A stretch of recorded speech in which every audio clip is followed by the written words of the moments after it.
I'm going to show you 6 piping techniques to frost a cake with gorgeous texture, and you don't need a turntable for any of these. All you need is a piping bag and a single piping tip. I'll be using a petal tip for all of these techniques, and I'll show you how to use piping bags and piping tips and colour your frosting at the end of this video. You'll need a crumb-coated cake, and if you're going to use several textures on the cake, score guidelines into the cake to divide it into sections for each texture. Don't forget the top of the cake. This first technique creates rows of ribbons going up the cake. Your petal tip will have a narrow end and a wide end. Hold it with the narrow end pointing away from the cake, and the wide end pressed against the cake, and rest it down on the cake board. Squeeze the bag to push the frosting out and slowly wiggle the bag upwards and downwards as you pull it gradually away from where you started, around the side of the cake. If you like, you can score some horizontal lines in the cake to use as guidelines. You don't have to pipe all the way up to them, but it's helpful to have a line to focus on as you pipe, so that you can make each ribbon the same distance away from that line. Try to make each ribbon the same height as the previous one, and hold your bag steady for a split second at the top and bottom of each ribbon to give it time to curve over before you wiggle back down or up. Press the tip right against the crumb coat so that this frosting has something to cling onto, otherwise it will fall down. If that happens, you can scoop it off with a frosting smoother or offset spatula and pipe over that section again. You can use this texture all over the cake, or any of the textures I'm about to show you. Or use several of the textures I'm going to show you and only pipe up to the edge of a section of the frosting, like I'm doing here. It's fine if the line where you start the piping isn't perfectly straight going up the cake. We'll fix that in a moment. It's much easier to make the second edge neat, where you finish each piped ribbon. For the starting edge, use an offset spatula or frosting smoother to scrape off any piping that goes outside of the section you've marked off. For the next section, I'm changing colours but using the same petal piping tip, again with the wide end pressed against the cake and the narrow end pointing outwards, wiggling all over this section of the cake in random directions to cover the entire surface. It's easiest to start at the bottom, on one side, and work your way across and up the cake, so that you have the most room to manoeuvre the hand that's holding the piping bag. Pipe squiggles going sideways, diagonally, up and down, keeping the piping close together so that you can't see the crumb coat of frosting through the piping. I'm using my 4-minute buttercream for this cake, and you can find the recipe on BritishGirlBakes.com, and the link is in the top of the screen and in the video description, but you can use any frosting you like. Make sure you go all the way up to the top of the cake, and I'll show you how to do the very top in a moment. Now we're going to pipe ribbons going up the cake. These ribbons weigh a lot, so they really need to stick to the frosting on the side of the cake for support, otherwise they'll fall down. So if your crumb coat has set, like mine has, spread some more frosting onto your cake just before you pipe these, which will be soft and sticky and act like a glue to attach the piping to the cake. Guidelines are very useful for this technique, and you can score them with an offset spatula or your frosting smoother or a toothpick. Hold the piping bag down, with the wide end of the tip pressed against the cake, and wiggle the bag back and forth just like you did for the first technique, except going up the cake instead of around it. Pause for a tiny moment at each side of the ribbon before going back in the opposite direction, and that allows the ribbon to fold over itself. You can make these ribbons as loose or tight as you like. The more slowly you lift your piping bag upwards, the closer the ribbon will be packed down. But the quicker you move the piping bag upwards, the more space there will be in between the folds of the ribbon. Keep the ribbons within the guidelines you scored into the cake so that they're all the same width, so that they go straight up the cake without leaning to one side. It looks neatest if all of the ribbons finish with the end of the ribbon pointing in the same direction. This next technique is one of my favourites. Hold the piping bag with the narrow end of the tip pointing upwards and sticking above the top of the cake. Squeeze the frosting out and pull the bag slowly across the cake to pipe a ruffle of frosting. Pipe the next ruffle so that it overlaps the first ruffle, so that the frosting completely covers up the crumb coat and you can't see any of it between the ruffles. The more slowly you pipe, and the harder you squeeze the piping bag to push the frosting out, the more wavy the top edge of your ruffle will be. You can wiggle your wrist to give the ruffles even more movement. Here I'm piping the ruffles horizontally so that they go across or around the cake, but you can do these in any direction and I'll show you other options in a minute.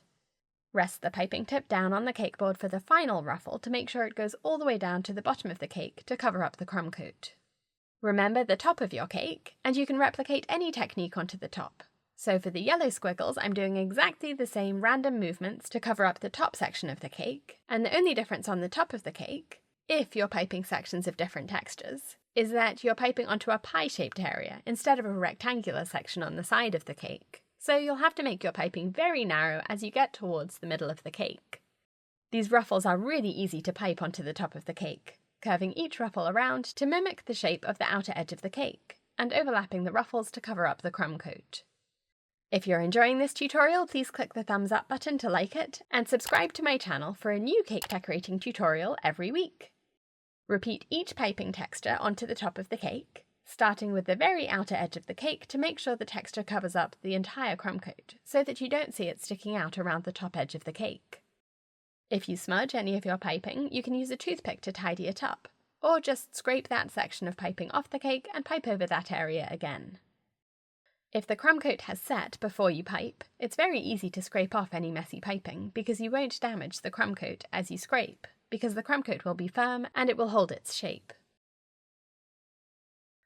Adjust the texture to fit within the pie-shaped sections. For example, for these ribbons, I'm making each one narrower as I get closer to the middle of the cake, and I'm only piping 3 ruffles on top of the cake instead of 4 on the side of the cake where there's more space. You can go away and do something else and come back to this if you don't have enough time to do all of the piping at once. It's fine to do it in stages. For this texture, hold the wide side of the piping tip against the cake and the narrow side should point outwards, and that's always how you should pipe with a petal tip, because the frosting comes out easily through the wide end to form a thick line which provides a large surface to stick to the cake. And then it struggles to squeeze through the narrow end of the piping tip, and as it squeezes through, the pressure causes it to wiggle and wave, and that's what creates this nice movement in the ruffles. You can exaggerate it by moving the piping bag, wiggling it slightly back and forth, which happens naturally if you have shaky hands like I do. These ruffles are sticking straight out, so it's important to pipe them close together if you don't want to see the crumb coat in between them. To pipe these onto the top of the cake, it's easier to pipe from the middle of the cake towards the outer edge of the cake, so you have more room to swipe the piping bag away at the end of each ruffle. I've left this blooper in the video as a reminder not to cut the holes in your piping bags too big, otherwise the pressure on the frosting as you squeeze the piping bag can push the piping tip right out. I'll share more piping tips at the end of this video. If this happens, scrape that section of piping off the cake and start again. I ended up scraping off this entire section of piping because I forgot to start recording, so it's a good example of how to redo an entire section, if maybe you don't like the way the texture turns out. This is the third way to pipe these ruffles. You can do them horizontally like I did with the teal frosting, or going straight up the cake like I did with the orange frosting. Or pipe them like this, up the cake but flat against the cake, overlapping the previous ruffle. If you can see the crumb coat through any ruffles, you can go back and pipe another ruffle in between to cover it up. And there they are!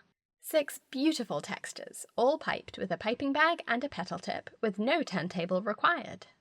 I used a petal tip for all of these textures, and a petal tip looks like a teardrop, with a narrow and a wide end. They come in lots of different sizes. I used a number 104 for this 6-inch cake, but for an 8-inch cake I would use a number 125. To use it, drop it into a piping bag, score a line around the middle, cut along the line to snip off the end of the piping bag, and then push the piping tip back down.